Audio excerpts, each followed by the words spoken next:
episode 6, Jumping the Shark. This episode was so bad. I have to believe that it was intentional. Like I feel like Jon Favreau decided to troll the entire audience with how bad this episode was. So we have more nonsensical celebrity guest stars in this episode. We have Lizzo, Jack Black, and the great Christopher Lloyd. But we also have stuff like a droid-only bar.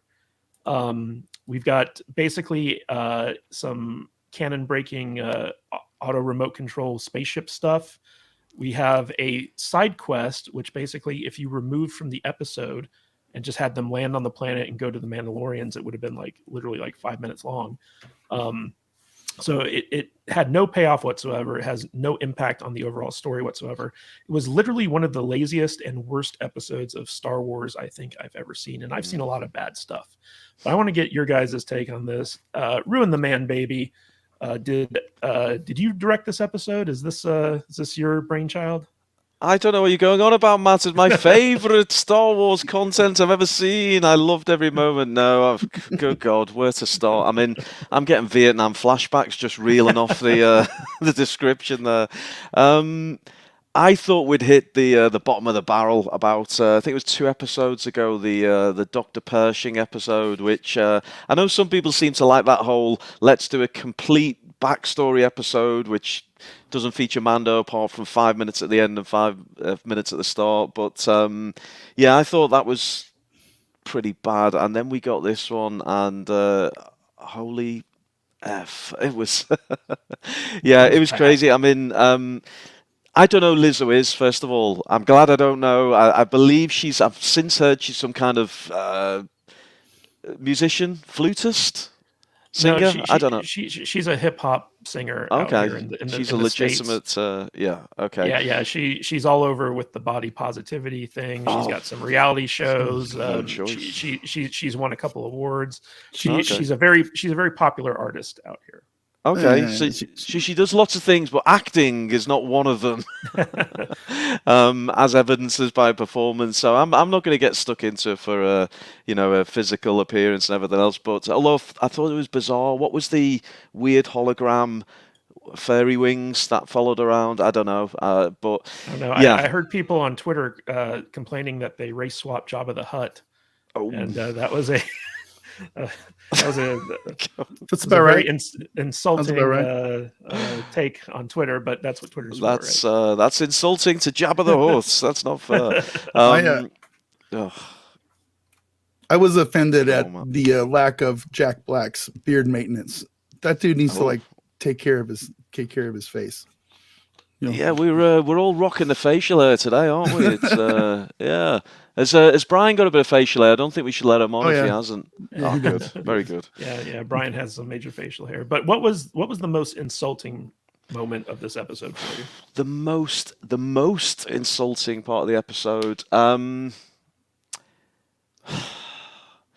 it was a general insult to my intelligence, if I'm honest. I don't know. I mean, I guess, we can go into the detail, but it's just this notion that we just getting served up side quests. It's like, really? Are you really just going to turn every episode into some computer game side quest? And this was the worst of the lot. I mean, it pushed the boundaries of logic. I heard someone saying, I really love the detective style adventure. I was like, what? It made no sense. I don't know, the droid getting put into a mortuary freezer. I mean, where do I go? I don't know. I didn't even think about that. There's so much. The game of crochet with strange alien beetles. I mean, it was honestly. I think. Okay, I'll pin it down to one thing. I think throwing cameos like turds at the wall and hoping that they stick and somehow elevate the show. And I'm the biggest Back to the Future fan, and I hated seeing Christopher Lloyd in this. I really did. So there were 2 things that really bothered me about this episode. The first is that we have Christopher Lloyd's character, who's a separatist, and he's upset that this independent city-state colony that is not part of the New Republic or any Imperial remnant is too soft Like he's basically living in his paradise, right? Like they are separated from all galactic governments, and yet it's not good enough for him. So I thought that was kind of weird. But the thing that really got me this episode, I want to get Anthony's take on this, and then we're gonna go to Mexican Iron Man, is at the very end, Din Djarin is just like, hey, Bo-Katan did this thing where she defeated the guy who defeated me, so I'm just going to give her the dark saber. And all the Mandalorians are like, yeah, okay, I believe you. Checks out. I didn't see it, but yeah, it's like, okay, we're just going to take Mandalorian at his word. That to me was a bridge a bit too far. Like if Bo-Katan had showed up with the dark saber and said, I won this, fair and square, from the guy who defeated him, it might have been a little bit better, but at the same time, it's just like, first of all, none of the Mandalorians really trust Din Djarin, right? And second of all, it's like he could have just been making it up. Like it was so weird to me that they chose to go that direction with it. Anthony, what's your take on that? And then I want to hear Mike's take. Yeah, it's a good shout, Matt. And really, that the last 5 minutes were the only real part of the whole show which contributed anything to the, if you want to call it an ongoing arc or plot. What it smacked of to me, and probably you'll relate to this, Matt, you're a writer, I've written a few novels. It felt like they'd written themselves into a bit of a corner with the whole Darksaber, and they suddenly thought, we got to get this back to Botox Kara. Now we're going to do it, and they just kept, it just felt like they pulled it out their arse on the spot. There was no thought, and like you say, no one bought it. No, absolutely no one bought it. I think I posted a meme. 6 episodes ago, it was Mando was like, here, take the Darksaber, and Ahsoka's like, no, and then now it's like, here's the Darksaber. He's just like, yeah, okay, and it's it's really, it was bad.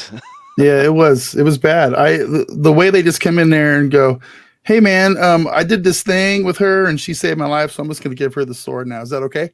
Yeah, cool. And I also went fishing and caught this really giant fish. It was huge. They're just gullible. I don't understand. They just made the rest of the Mandos look really bad to me. It's like it's very strange. It's very strange writing to me, and I don't get it at all. So yeah, Mike, what was your take on that? I think that there was not someone that was giving this entire show from the beginning to end as one huge season arc any love and attention. And I think when you have, I agree with you completely. I'm not sure what scene upset me or bothered me or took me out more. Was it when Lizzo and Jack Black showed up, or that scene that you just recounted, Matt? Because I actually was kind of into that kind of storyline. The Darksaber, I collect, like I said, I have 27 lightsabers. And right after I saw the Darksaber back in the Mando, when it popped up, I had someone make me one. And I was kind of, I like that storyline, but it's just to cheapen it out. It's diluted. It's like taking concentrated orange juice and just pouring a gallon of, water, and it's like, it's nothing. I mean, and they keep doing this over and over again to the stories, and it just drives me nuts because I've written well-written Star Wars books and good God, comic books have the least number of words per page, and I've enjoyed more Star Wars comic books than I've been able to stomach the lines in these episodes, and the amount of money that they're spending on these episodes. These are the CGI may not look great, and the acting may be. I mean, I'm sure Lizzo walked away with a good check. I'm sure Jack Black walked away with a good check. You're telling me we couldn't have paid somebody less who's a much better actor to deliver those lines, which were weak anyway in the base case. I mean, and that was one of the charming elements that you had back when Star Wars was at its genesis, is that you had actors actually portraying characters, and the story matters more than a celebrity appearance. And I think when you look for notoriety and celebrity, it reeks of desperation for popularity. And that's not who we are in our DNA as true Star Wars fans. Matt Vader, what the fuck was up with the droid bar? I don't know, man. I guess droids just need, some relaxation time. They work. Listen, they work hard all day. They're basically slaves. So when they're not there, they have to have a place where they can go be social with other droids, get their drinks. Probably a lot of oil-based drinks, right? Get everything lubed up and good, and they kind of like get it out of their system. So yeah, why not? Why not have a droid bar? I mean, come on. I mean, they shouldn't be able to just go plug themselves into a wall and recharge or something, right? So I mean, how like boring is that? droids follow programming. Am Right. I not wrong? It's No, like, you're are right. they programming them to like want to socialize and drink and resent their tasks? I really don't get this. You see that? Droid lives matter, and they need to Okay. have some of their Man, own time. we can't let these droids congregate in bars. They're gonna start No. to unionize. Matt, That's right. they're gonna. Can't do We need them to do what we need to do. Well, it's like most bars don't serve their kind, but I just assume that was because droids don't really drink anything, and so they're just taking up space. But I guess modern Disney Lucasfilm era Star Wars continues to prove me wrong. Anthony, was this a Rian Johnson invention, do you think? Oh, it certainly felt like a bit of the Ryan Johnson, didn't it? I mean, yes, it's if I can slip back into character, it reminded me of Canto Bites. It was like revisiting the old haunt there. Yeah, it was bizarre. I tell you what, I found really weird as well. Why was Mando so horrible to the droids, yet so polite and accommodating to the Ugnaughts? What's going on there? Why has he got this anti-droid thing, but he was like to the Ugnaughts? So he's always full been respect and- anti-droid Oh, because what the a battle bitch. droids killed his family that we saw in season 1. So he's never trusted droids. In fact, IG-11 I think was the only droid he's ever like actually kind of trusted.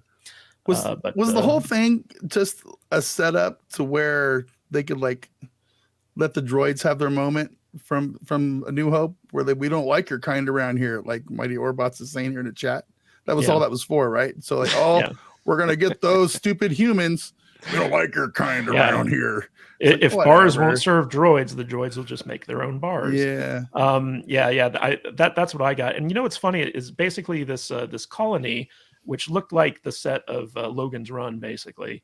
It was Canto Bight. It was essentially the exact same thing as Canto Bight, right? It was a pointless side quest that ultimately didn't matter, and it was filled with like the 1% people who, like, I guess Wall-E rules apply, where like if the droid stopped working, these people would just die because they don't know how to take care of themselves.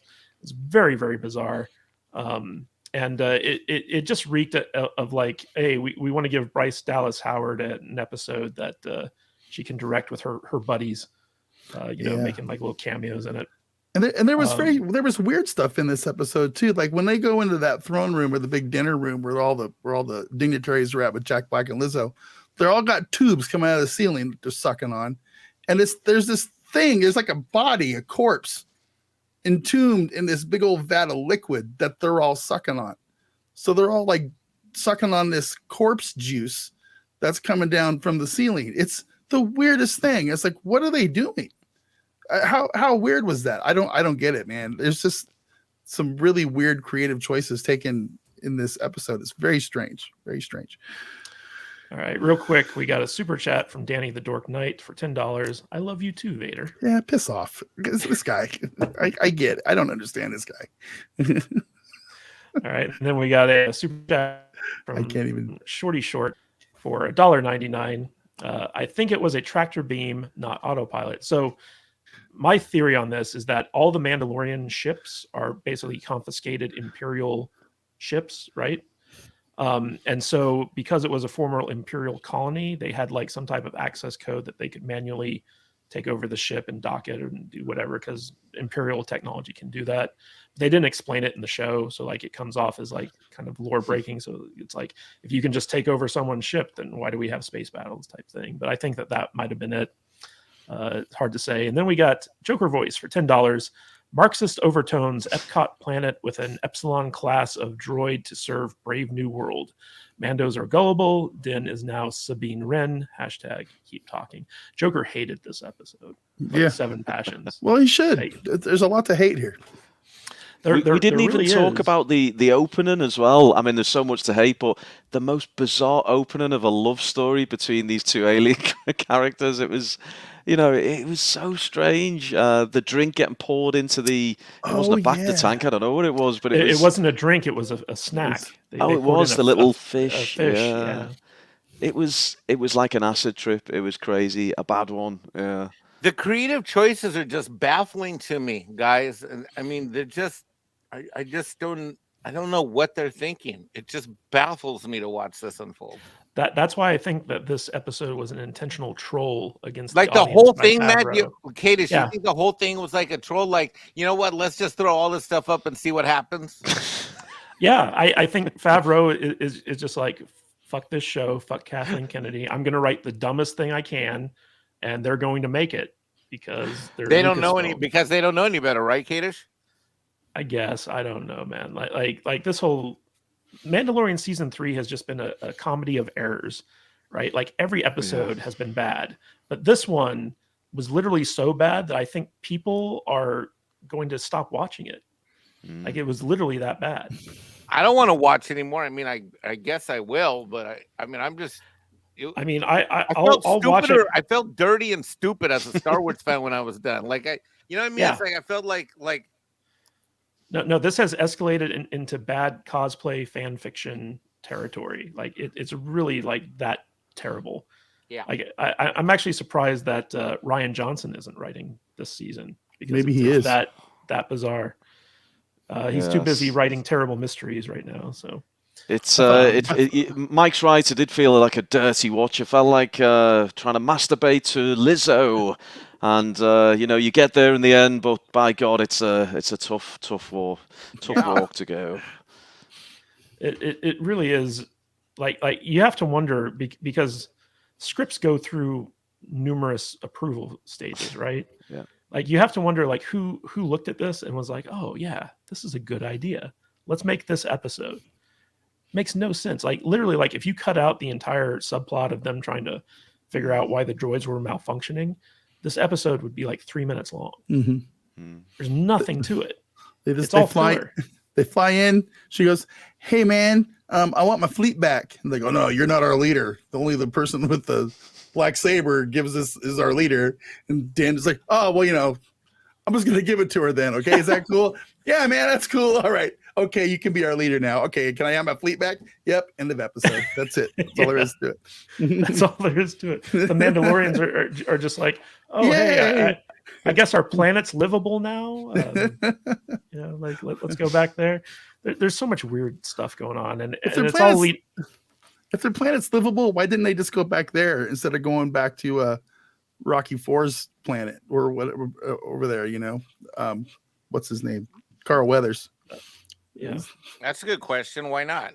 Yeah, it's like obviously there's not a lot of places where they can can't they just fly into Mandalore and land their planes and I guess not set camp up somewhere?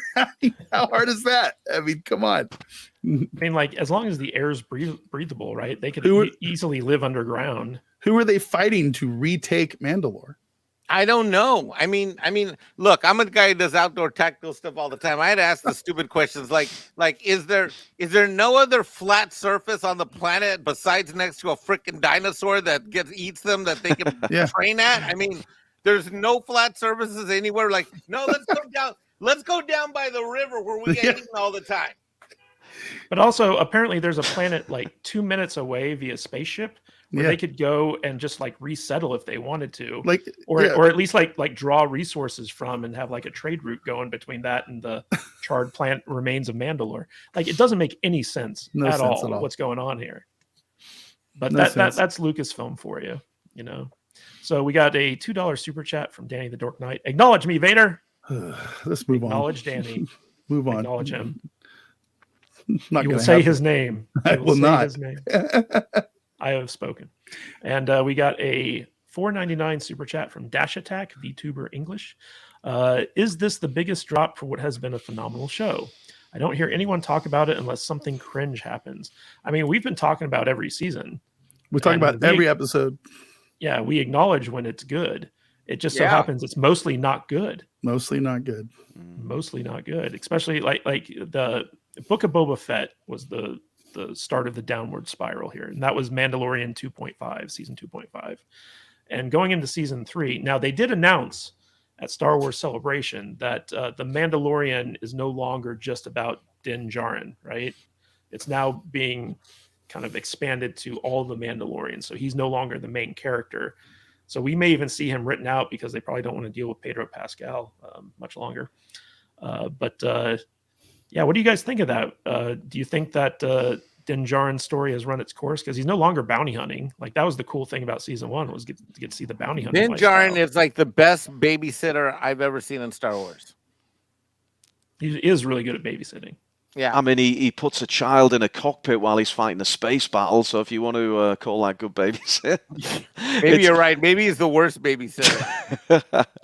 I mean, someone put it in the chat, and I didn't catch who it was, but they basically said, "What's the story for Mando's season 3?" And it's a really simple but good question. What is the story? What's Mando doing? What's he doing with Baby Yoda? We just don't know anymore.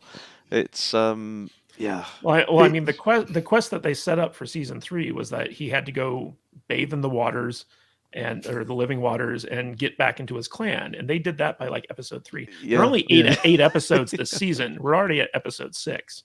So like, I want to know like what's the next quest? Like, Mando goes and gets a manicure and has a spa day.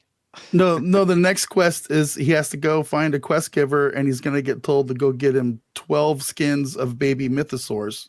Then he has to go back and he'll get some copper pieces, and then he'll go, for your next quest, you need to go down the road to the barbershop to barber or whatever. Yeah, it's ridiculous. Well, and it's going to be like, Vader heard a rumor coming out of Star Wars Celebration that will pay off the IG-11 storyline of resurrecting IG-11. Do you want to share that with? What I heard that I saw this online or heard it from somebody yesterday. That IG-11 is going to be Baby Yoda's mech. Essentially, they're going to make it so Baby Yoda just goes inside IG-11 and he just controls them like a Robotech or something. Wow. So yeah, that'd be so awesome. IG-11 becomes Baby Yoda's suit of Mandalorian armor. I mean, we've seen this before. He's in the driver's seat, Guys. like the guys in Men in Black. Yeah. You know, No. Think of the Funko Pop that would make. Dude, I hate Funko Pop. Holy shit, that would make an awesome $100 Funko Pop. Oversized, large, Baby Yoda IG-11 mech. No. I mean, we've seen BB-8 controlling the remnants, the legs of a scout walker, wasn't it, in My Perfect Star Wars? And what else do we have? We've seen, I don't know, I'm sure we've seen other versions of this in Disney Star Wars, but that just sounds... I hope they do it. Please do it. I do. I hope they do it too. It's so stupid. I have to believe it's real at this point. Like the dumber stuff you hear about what to expect from Star Wars, the more I believe it, because that's how bad it's gotten. But my favorite part about this episode is going on social media afterwards, and there's this movement out there. There's these people that are so enthralled with this thing. It's so good that they're pushing for Bryce Dallas Howard to get a Star Wars movie in the future because she's such a great director and did such a great job with this episode. Oh, I don't know about that. Can you imagine? She's directed an episode every season. Yeah. And I have nothing against Bryce Dallas Howard, but TV directing is very different from feature film directing, because like feature film directors have a lot more say in the creative process than TV directors do. TV directors just basically show up and point the camera, right? Yeah. So, I mean, the Howards are responsible for some of the worst Star Wars content, not just Bryce with some of her episodes, but don't forget Ron's effort with Solo the movie. So I don't think the Howards should be anywhere near Star Wars, if I'm honest. Real quick, Danny the Dork Knight for $2. Salty Nerd Podcast. Acknowledge me. What's he up to today? About $30? He's dropped more money on this stream than he has. I'll say his name if he gets to like $50. All right. I vote we give Danny a $50 minimum. Yeah, $50 minimum. We'll dox you at $50. And we have Jeffrey Jackson for $19.99. No comment, but thank you, Jeffrey. We appreciate the support. See, Jeffrey Jackson, I acknowledge you. Thank you so much. And Whiskey Jack for £2. Grogu, the dollar store Iron Man. Yes, there it is. Pretty much. There it is. That's what it is. We have Mexican Iron Man. We have dollar store Iron Man. It's all good. And of course, joining us now, our Latinx representation. He's here. He's queer. He's Brian from the Popcast. Finally made it today. Oh man! I'm so sorry. I'm so freaking late. I apologize. Hashtag Team Brownie. Yeah, that's right. Latinx brothers. There's a family reunion going on right now, and I had to drop my kids off. My wife was like, "Yeah, can you just drop them off before you stream real quick?" I'm like, "Yeah, sure." Like, where are they? Like, we're down at the park. I'm like, "Oh, okay." The park 2 cities away. So I'm on the way, and I get the text, and so I apologize, guys. Sounds like a Mandalorian side quest you've been on there. Yes, that's what parenthood is. Just a series of crappy side quests. Brian, we just got done talking about the latest episode of Mandalorian. Was there anything you wanted to add to that? Oh my god, I can go on for days, so I'm just gonna add this real quick. What the fuck is going on in that show? Like, I don't get it. I thought you guys were being like facetious and sort of nitpicky, and then I finally caught up, and I'm like, I don't understand. Like, the logic just doesn't make sense. Before it was like, oh, this is boring. Now things don't make any sense. Everything is like, I don't even. They're doing it to sell toys. I don't even know if that's the case anymore. I think that there must be like 15 people writing this thing, and they all just turn their papers in haphazardly. I don't think anyone's communicating. Either that, or it's being written by ChatGPT. One of the two. I don't agree with that, because ChatGPT would be writing better Star Wars than what we're currently getting. I guess you're right. Real quick, Vader, Danny called your bluff. $50. Oh, man. Vader will now acknowledge his tribal chief. He's not my tribal chief, but I will acknowledge Danny, and I will say thank you for the $50 plus all the other donations today.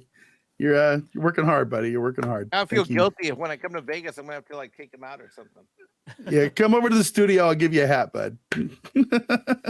Done. We Done. all love Danny here, and he's been extremely generous this stream. I think Bob Dorsey set the stage early on here. Everybody's being very generous all around today. It's wild. Oh It's yeah, like this payday or something. I think us bashing Star Wars has loosened up some wallets. Well, either yeah. that or Anthony Ergo is just Yeah. extremely good luck for our stream. I gotta start bashing Star Wars more often, man. What am I doing? I know. Right. And Jeffrey Jackson for $9.99. Thanks for acknowledging me. I love man babies analogies about acid trips and masturbation. Also liked Iron Man's Disney take. Appreciate you guys. We appreciate you, Jeffrey. Thank you Yes. for your support. Thank you, love it. Jeffrey. I'll get you a signed copy of The Last Jedi. It's coming on its way to you. Hey guys, if you like this podcast, don't forget to like and subscribe to the channel and comment below on your favorite video as well. That goes a long way with helping us boost our channel and get out there in front of more people. And it lets YouTube know that we're doing something right. And if you want to catch us live, we go live 2 times a week, once on Saturdays at 10 a.m. Pacific time and on Tuesdays at 1:30 p.m. Pacific time. So join us there in the chat. We will see you on the live stream. Stay salty.